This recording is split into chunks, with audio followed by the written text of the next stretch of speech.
I had a video from my buddy Flippy2. Flippy2, thanks for sending me the link to that video. Sam Keen's video. I'll put a link in the sidebar for people. Where religion went wrong. Um, I checked out his website too. He's a philosopher and I don't know what you call him, a religionist or something, but studied a lot of philosophy and religion as well. So he says that looking at the history of the major religions, by which I assume he means the three Abrahamic religions, maybe Buddhism and Hinduism and Shinto, maybe the major religions. Um, Looking at the history of those, he sees five stages in their development or their history or their evolution. That basically they start with a single individual who goes out into isolation and has a direct experience of um, direct experience of the divine, basically. It comes back essentially illuminated. That's the first stage. Second stage is followers, people sort of come around him in fellowship. The third stage is then that group of people. What is it? Well, no, part of the second stage that they tend to start to mythologize this person.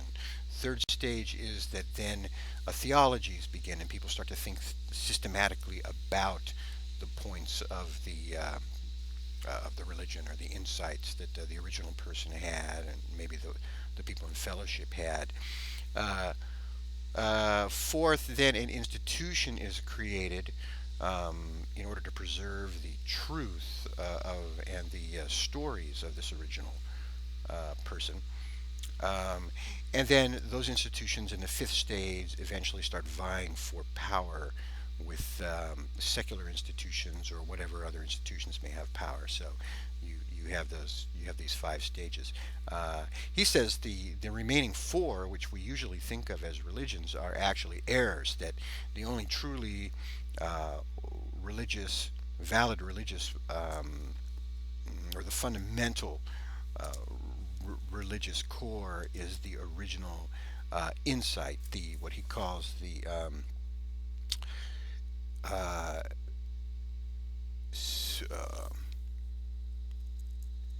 the series of primal, and I can't read my handwriting. That happens more and more with time. But those primal encounters, I believe he said, with the divine. Um, and I agree with him. I do. You know, what would be? There's a great book by a scholar named Houston Smith. Here's the book.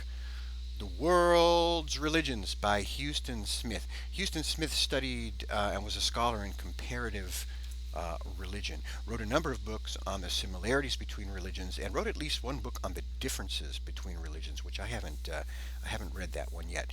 But I also saw him lecture in about 1994. He was in his 70s at that time. I went and saw him lecture at the University of San Francisco. Fascinating.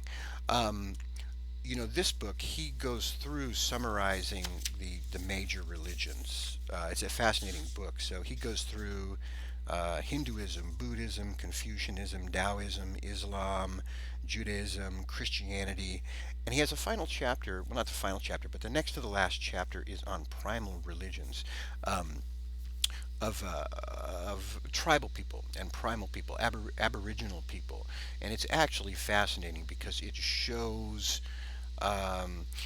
people basically quote unquote embedded in nature, participating in nature, uh, uh, also participating. There's not such a distinct as we have in our sort of modern technological societies. There's not such a distinct line drawn between the man and the animals, or man and the plants for that matter. The plants have their mythology, the animals have their mythology. There's animism and there's totemism too, where tribes will share properties with particular animals. You know, so there's an embeddedness in nature, and there is, according to him, in general, some sense of some divine unknown force, usually unnamed force, that may be responsible for all of it. Um, though I don't think it's conceived, it would be difficult to compare this to, say, a modern conception of a god, I think, but there is some sense of a high, an utmost high spirit of some sort. So it's a fascinating book. When I saw him in the lecture, um, he spoke about how there's this progression from in the major religions.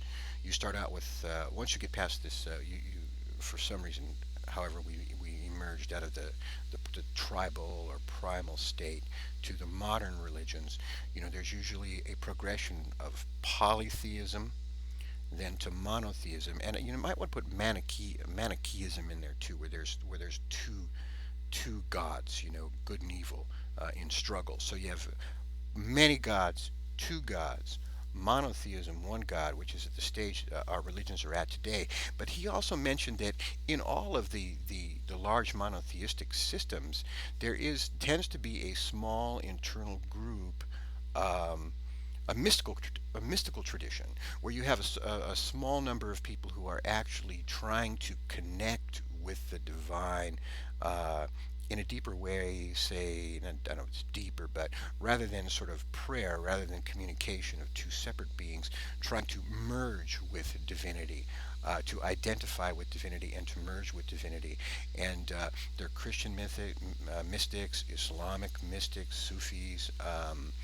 All of the traditions tend to have a sort of a mystical core. So, in a way, it's kind of funny because that seems to go for in a sense, kind of not totally full circle back to a primal religion, but only in the sense of uh, direct connection with or merging with the divine. Um, Kind of fascinating. So, yes, and so it also talks about the role of mythology and symbols, but I like to read Jung for that stuff. Jung talking about symbols rising out of the unconscious and symbols that accompany us on transitions through life, through the healing process, through transitional passages in life. Also very fascinating because one has to ask, where do these symbols come from, or why symbols? What is it? Why symbols at all? you know. And symbols are very complex and fascinating things. That they look simple, but they embody a tremendous amount of complexity. And I believe, of course, symbols are connected to myths. Maybe myths are symbols with verbs, huh? If you get a string of symbols with verbs, you get a myth, maybe. Um, in any event, I recommend Houston Smith's books, and this one, The World's Religions, is just a tremendous book, fascinating. Um, his final chapter in this says, okay, now what stances can you take? What positions can you take towards this? You could take the position that, which many people do, that there's one true religion out of the many, or you can take the position that there's some unifying ground underneath all of them, which sort of becomes difficult because it turns out that most people kind of like the distinctive doctrines or the doctrines that make their branch of religion distinct. They don't like to give that up. You can also take the point of view that each religion is a different stained glass window, which is capturing a piece of divine truth, a piece of light, um, and that can account both for the similarity in religions and for the distinctive features in religion as well, because they're capturing uh, different aspects of the divine light. Of course, depends on what you carve into your window, I suppose. Of course, there's a fourth position one can take, which is that it's all an illusion, and you could take a hardcore atheist stance and say that none of it's real, that it's all an illusion of man, and that that it's all false. That you can take that fourth position too, uh, but he doesn't mention that in his book. That's just clearly he wasn't coming from that position, so he didn't include it in the three that he mentioned. So I would say there's a fourth that people would take, as is obvious from watching YouTube. So yeah, I do think those are all errors. I mean, I think that. I think this is why people draw a distinction between, I mean, when I say all errors, I mean those first four stages that Sam Keen brought up, those latter four stages that Sam Keen brought up, leading to the institutionalization of religion and the power struggle that religions enter into. Um, I think those are indeed an error. This is why people draw the distinction between religion and spirituality, which I think is an important, very important distinction. That story. I'm out of time, my friend. Thanks for sending that along. I'll put a link in the sidebar for people, and I'll talk to you in the future. Bye bye.